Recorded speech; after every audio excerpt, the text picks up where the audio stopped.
যন্ত্রণা থেকে উপলব্ধি পাওয়ার জন্য যে যেখানে পারে নিজের কর্মব্যস্ততার মধ্যে অবসর সময়টুকু দিয়ে আপনারা লড়াই করে যে সাম্প্রদায়িক মুখে একটা বিশেষ সম্মান অর্জন করতে সমর্থ হয়েছেন, তার জন্য আমি বারণপুর 1 নম্বর অঞ্চলের একজন অধিবাসী হিসাবে আপনাদের কাছে চিরকৃতজ্ঞ থাকবো এবং বারণপুরের মর্যাদাটা আপনাদের ধরে রাখতাম।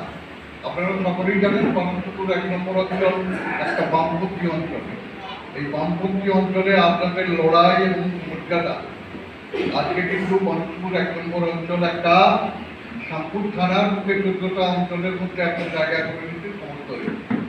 তা আমি বলবো এই অঞ্চল অনেক বেড়ে 16টা বুথ, 15টা অঞ্চল।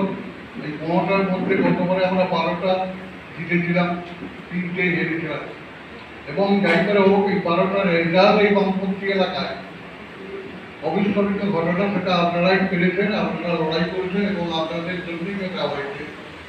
তো সার্বিকভাবে আজকে কিন্তু আজকের দিনে যে লোকসভা নির্বাচন সামনে হচ্ছে আমাদের মধ্যে সমন্বয় রাখার দরকার। এখন গুরুত্ব অনেক বেড়ে গেছে ইলেকশনের, বিশেষ দিকে সে ইলেকশন হয়।